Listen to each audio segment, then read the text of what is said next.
kumekuwa na changamoto kubwa sana hapa nchini kwa wananchi wetu kukamatiwa pikipiki zao kwa makosa ambayo wakati mwingine ni madogo sana. Unakuta wananchi wetu vijana ambao wanatoka vijijini wanakuja mjini kwa nia njema ya kujipatia huduma, wakati mwingine kununua mbolea, mwingine amekuja kufata dawa na mgonjwa, wengine wanafata changamoto zao za kibiashara waweze kuendelea kiuchumi, lakini wanakamatiwa kwa makosa madogo. Eneo mengi ya vituo vya polisi, Mheshimiwa Spika, hapa nchini unakuta pikipiki zimerundikana pale, zinachakaa, zinaoza. Je, Mheshimiwa Waziri Mkuu, serikali ipo tayari sasa kuandaa utaratibu maalum wa kupitia upya faini hizi ili vijana hawa waweze kurudishiwa pikipiki zao, waweze kuendelea na shughuli zao za kiuchumi, kwenda kuijenga nchi ya Mheshimiwa Rais? Mheshimiwa Waziri Mkuu. Mheshimiwa Spika, kwanza niruhusu nitumie fursa hii kuipongeza timu yangu ya kazini, timu ya Simba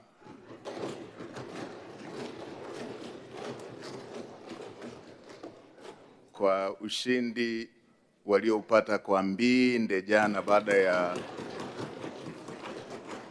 baada ya kushindwa kufanya hivyo kwa takriban michezo 8 mfululizo iliyopita. Mheshimiwa Spika, baada ya kusema hayo, nimpongeze Mheshimiwa mbunge kwa kulileta swali hilo, na ameendelea kuwa mtetezi wa wananchi wake wa Ushetu pamoja na vijana wengine wa Kitanzania. Mheshimiwa Spika, ni kweli kumekuwepo na baadhi ya maeneo kuwepo kwa mirundikano ya vyombo vya moto, zikiwepo pikipiki ambazo zimekamatwa kwa makosa mbalimbali. Mheshimiwa Spika, tuna mafungu mawili katika jambo lile ambalo Mheshimiwa mbunge amelisema. Vipo vyombo vya moto zikiwepo pikipiki ambazo zimekamatwa kwa ajili ya makosa makubwa ambayo yamehusisha uhalifu wa kutumia silaha ama makosa mengine yanayohitaji chombo husika kushikiliwa kama sehemu ya ushahidi, mfano chombo kilichobeba madawa ya kulevya, chombo kilichobeba wahalifu waliofanya uhalifu wa kutumia silaha, ama chombo ambacho kimeshiriki katika makosa mengine makubwa kama ya ubakaji ama mauaji. Mheshimiwa Spika, kwenye makosa haya ya kundi hili la makosa makubwa tumeweka sheria ya kushikilia vyombo hivyo ili viweze kutumika katika taratibu za kiuchunguzi na za kiushahidi kwa kuzingatia sheria zetu za makosa hayo makubwa.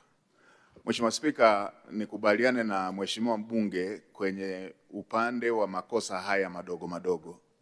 Mheshimiwa Spika, kama ambavyo waheshimiwa wabunge watakumbuka, nilikopita katika ziara maeneo yote nilielekeza kwamba vyombo vinavyotumika kwa kazi ya vijana wetu wa Kitanzania kujiletea kipato, ikiwemo bodaboda, bajaji, magari haya ya keri, magari ya biashara, kama limefanya kosa na tumejiwekea taratibu za sheria za hayo makosa na muhusika anatambulika, basi hivyo vyombo visitumike kushikiliwa, badala yake warudishiwe wahusika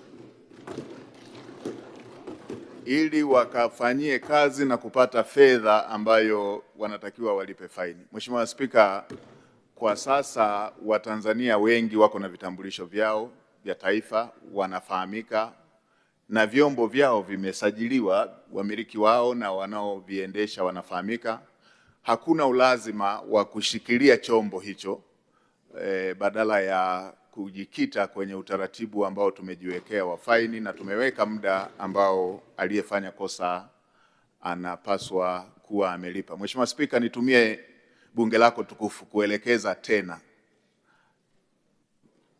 mahali popote ambapo kuna vyombo vya moto bado vimeshikiliwa na havijafanya makosa yale ya kundi la kwanza nililosema, la makosa makubwa ya uhalifu, mauaji, nyara za serikali, ubakaji, madawa ya kulevya, makosa mengine yote ya faini, vyombo vya moto visishikiliwe, badala yake wahusika watakiwe kulipa faini wakiwa na vyombo hivyo ambavyo ni vitendea kazi vya kufanyia kazi, kila mmoja aendelee na kazi. Mheshimiwa Spika, utakumbuka Mheshimiwa Rais alielekeza serikali kupitia upya sheria zile za masuala ya faini. Utakumbuka faini zilikuwa kubwa sana. Mheshimiwa Rais akasema faini sio chanzo cha mapato, tunarekebishana, tunasahihishana, wekeni faini ambayo itakuwa na sura halisi kwamba hii si chanzo cha mapato. Na utakumbuka Mheshimiwa Spika, bunge lako tukufu likapunguza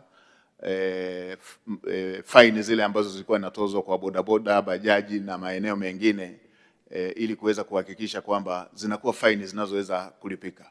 Mheshimiwa Spika, nitoe rai pia kwa vijana wetu wa Tanzania kutokutumia hii kama fursa ya kufanya makosa.